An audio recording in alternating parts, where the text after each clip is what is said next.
Mình lát lát. Mình lát lát rồi.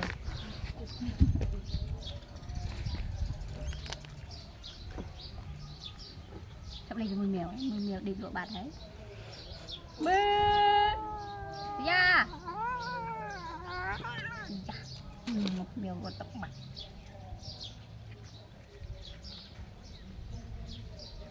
Là gì à? Bữa đây côn đợt ấy đấy. Này.